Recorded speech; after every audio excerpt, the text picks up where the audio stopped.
నమస్తే.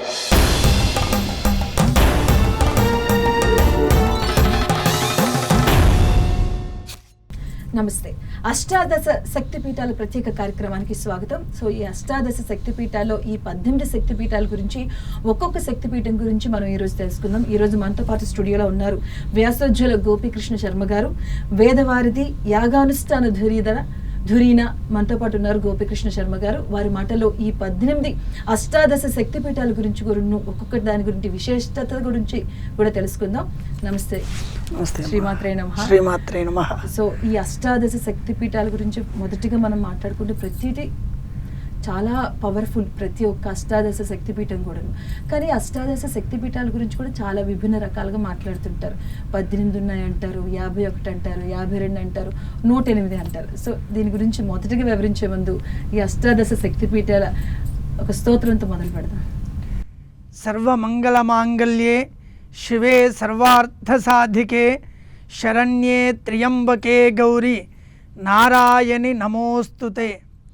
యా దేవీ సర్వభూతేషు మాతృరూపేణ సంస్థిత నమస్తస్యై నమస్తస్యై నమస్తస్యై నమో నమః.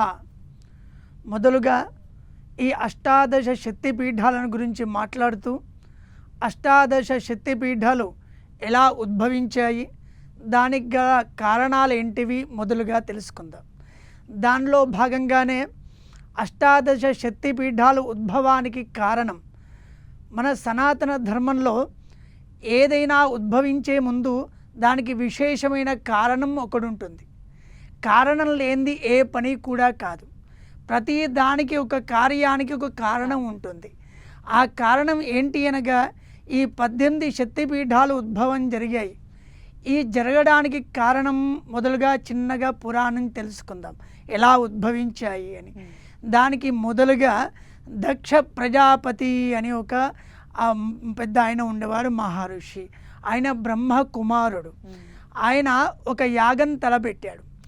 యాగం తలపెట్టి ముల్లోకాల్లో ఉన్నటువంటి దేవదానవ గాంధర్వులందరినీ కూడా ఆహ్వానించాడు. ఆహ్వానించి దానిలో తన కూతురు అల్లుడైన సతీదేవిని అలానే ఈశ్వరుణ్ణి శివుణ్ణి ఆహ్వానించలేదు. ఎందుకనగా దానికి కూడా ఒక కారణం ఉంది. సతీదేవి అనేది దక్ష ప్రజాపతి యొక్క కూతురు, గారాల పట్టి అంటాం కదా, చాలా ముద్దుల కూతురు, ఆయనకి ఇష్టమైన కూతురు కూడా. ఆ కూతురు ఏం చేస్తుంది, ఈశ్వరుణ్ణి చాలా ఇష్టపడి తండ్రి ఆజ్ఞ లేకుండా తండ్రిని ఒప్పించి ఆ వివాహం జరిపించుకుంటుంది ఈశ్వరునితో. ఈశ్వరునితో వివాహం జరిగిన పిదప దక్ష ప్రజాపతికి ఎనలేని లెక్క కట్టలేని కోపాన్ని శివుని మీద పెంచుకుంటూ ఉంటాడు. ఆ రోజు సతీదేవి కూడా తండ్రి యాగం చేస్తున్నాడు, నన్ను పిలువలేదు అనే మాట నువ్వు పెట్టుకోకు, నా తండ్రి యాగం చేస్తున్నాడు కాబట్టి ఖచ్చితంగా మనం ఆ యాగానికి వెళ్ళాలి అని వాదిస్తుందంట. శాస్త్రంలో కూడా ఒక మాట చెప్తారు, అనాహుతోధ్వరం గచ్చేత్ అంటారు. అధ్వరం అనగా యాగము అని. ఒకవేళ ఎవరు పిలవకపోయినా పర్వాలేదు, యాగానికి మాత్రం తప్పకుండా వెళ్ళాలి అని శాస్త్రం చెప్తోంది. ఆ మాటగా ఆమె మనసులో పెట్టుకుందేమో, తండ్రి గారింటికి ఈ యాగానికి వెళ్ళాలని భీష్మించి కూర్చుంటుంది ఆ సతీదేవి. సతీదేవి ఆ సందర్భంలో సరే నేనైతే రాను, నువ్వు వెళ్తే వెళ్ళు అని శివుడు ఆ సతీదేవికి చెప్పడం జరుగుతుంది. చెప్పిన పిదప సతీదేవి యాగానికి విచ్చేసి యాగంలో శివుడికి ప్రధాన పాత్ర లేదని, ఒక స్థానమానాలు ఇవ్వట్లేదని, ఈమెను కూడా పట్టించుకోవట్లేదని, ఎక్కడైనా మనం లోకంలో చూస్తే కూడా తనకేమైనా ఇబ్బంది అయితే ఏ మహిళ కూడా ఇబ్బంది పడదు. తన భర్తకి ఏమైనా ఇబ్బంది అయిందనుకోండి అల్లారిపోతుంది ప్రతి మహిళ కూడా. ఏమైనా ఇబ్బంది కలిగినా, ఆయనకు అవమానం జరిగినా, అగౌరవపరిచినా అక్కడ ఒక నిమిషం కూడా ఆ స్త్రీ ఉండదు. అలాంటిది సతీదేవి ఎలా ఉంటుంది, ఎంతో ప్రేమగా ఆయన్ని పెళ్లి చేసుకుని ఉన్న సతీదేవి ఇలాంటి సందర్భంలో నేను ఉండకూడదు, ఇక్కడ నా భర్తకి స్థానం లేదు, నా భర్తకి గౌరవం లేదు, ఇక్కడ అలాంటిది నేను ఇక్కడ ఉండకూడదు అని ఆమె యోగాగ్ని ద్వారా ఆ శరీరాన్ని అర్పణం చేసుకుంటుంది. ఆ శరీరం పూర్తిగా కాలుతున్న సందర్భంలో శివుడు ఆ విషయం తెలుసుకొని స్వయంగా అక్కడికి వచ్చేసి ఆ శరీరం కాలుతున్న సందర్భంలో అది చూడలేక ఆ శివుడు ఏం చేస్తాడు, సతీదేవి శరీరాన్ని తన భుజస్కంధాల మీద వేసుకొని విలయ తాండవం చేస్తూ ఉంటాడు. ఆ విలయ నృత్యం అంటాం, తాండవం అంటాం. విలయ తాండవం చేస్తూ ఉంటే ముల్లోకాలన్నీ కూడా కంపిస్తూ ఉంటాయి. ఈశ్వరుడి తాండవం ఎలా ఉంటుంది అంటే ప్రేమగా చేస్తే ముల్లోకాలు హర్షింపబడతాయి, సుఖ సంతోషాలు పెరుగుతాయి. ఒకవేళ విలయ తాండవేమో అనుకోండి, ముల్లోకాలు కంపిస్తూ ఉంటాయి. అలాంటి విలయ తాండవం సతీదేవి శరీరాన్ని తన భుజస్కంధాల మీద వేసుకొని స్వామి చేస్తూ ఉంటాడు. ఆ సందర్భం చూసిన దేవుళ్ళందరూ కూడా, దేవీ దేవతలందరూ కూడా ఆ విష్ణుమూర్తిని ప్రార్థిస్తారు. ఒక మనిషి ఇబ్బంది పడుతున్నాడంటే ఆల్టర్నేట్ వ్యక్తిని వెతుకుతూ ఉంటాం కదా.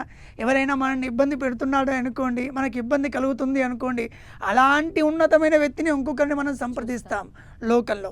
అట్లా ఈ దేవతలందరూ కూడా శివుడి ద్వారా ముల్లోకాలు కంపిస్తున్నాయి కాబట్టి శివుడు లాంటి వాడు విష్ణువుని మనం సంప్రదించాలి. శ్రీ మహావిష్ణువుని సంప్రదించి ఆయన ద్వారా ఈ విలయ తాండవానికి స్వస్తి పలకాలి అనుకున్నారు.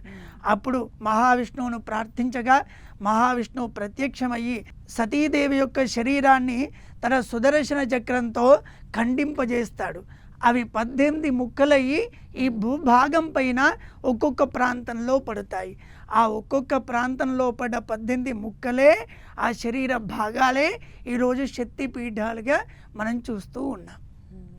ఆ శక్తిపీఠాల్లో కూడా చాలా విశేషంగా చూస్తే మనం ఎక్కడికైనా దేవస్థానం వెళ్తే ఒకరి చేత ప్రతిష్ఠింప చేయబడింది. కానీ శక్తిపీఠాలన్నీ కూడా స్వయం అమ్మవారి శరీర భాగాలే. ఒక మనిషి చేత ప్రతిష్ఠ చేస్తేనే ఇంత విశేషమైన అనుగ్రహం పొందుతూ ఉన్నామో, అలాంటిది స్వయంగా అమ్మవారి శరీరంనే మనం అక్కడ చూస్తూ ఉన్నామంటే ఇంకెంత వైశిష్ట్యం మనం చూడబోతున్నాము అని ఈ శక్తిపీఠాల్లో చాలా విశేషంగా ఇప్పటికీ పూజాది కార్యక్రమాలు జరుగుతూ అక్కడికి వెళ్ళిన ప్రతి ఒక్కరికి కూడా కొంగు బంగారంలాగా ఆ అమ్మవారందరూ కూడా యాదేవి సర్వభూతేషు మాతృరూపేణ సంస్థిత అన్నాం. మనం మొదలుపెట్టేప్పుడు కూడా ధ్యాన శ్లోకంతో మొదలుపెట్టాం. ఏమని? అమ్మ అన్ని రూపాల్లో ఉంది. అన్ని రూపాల్లో ఉన్న అమ్మని మాతృరూపంలో విశేషంగా చూస్తాం. కుపుత్రో జాయేత క్వచిదపి కుమాత నభవతి అంటాం. అంటే లోకంలో మీరు ఈరోజు కూడా ఇంత దౌర్భాగ్యం పెరుగుతున్నా, ఇన్ని దుశ్చర్యలు అవుతూ ఉన్నా కూడా కుపుత్రో జాయేత, తన సంతానము చెడ్డవాళ్ళు అవ్వచ్చు, తన సంతానము ఇబ్బంది పెట్టే వాళ్ళు అయ్యుండొచ్చు, కానీ ఎప్పుడూ కూడా తల్లి కుమాతాన భవతి అంటారు. కొడుకు ఎంత చెడ్డవాడైనా తల్లి శపించదు, తల్లి ఆశీర్వదిస్తూనే ఉంటుంది. అది వాత్సల్య మూర్తి తల్లి. అలాంటి తల్లి రూపాన్ని మనం ప్రార్థించుకున్నాం. ఆది శంకరాచార్యుల వారు ఈ మాట చెప్తారు, కుపుత్రో జాయేత క్వచిదపి కుమాతాన భవతి అని కొన్ని వేల సంవత్సరాల క్రితం ఆది శంకరాచార్యుల వారు చెప్పారు. అది ఈరోజు కూడా నిజమవుతోంది. అట్లాంటిది అంత వాత్సల్యమూర్తి అయిన సతీదేవి యొక్క, పార్వతీదేవి యొక్క శరీర భాగాలని ఈరోజు మనం ఈ 18 చోట్లలో అష్టాదశ శక్తి పీఠాలుగా చూస్తూ ఉన్నాం. అలాంటి వాత్సల్య రూపిణి అయినటువంటి ఆ అమ్మవారిని 18 రూపాల్లో 18 ప్రాంతాల్లో విశేషంగా మనం భారతదేశంలో పక్కన శ్రీలంకలో, అలానే ఇప్పుడు పాకిస్తాన్లో, అఖండ భారతంలో ఉన్నటువంటి ఆ శక్తిపీఠాలన్నీ కూడా ఈరోజు విరాజిల్లుతూ ఉన్నాయి.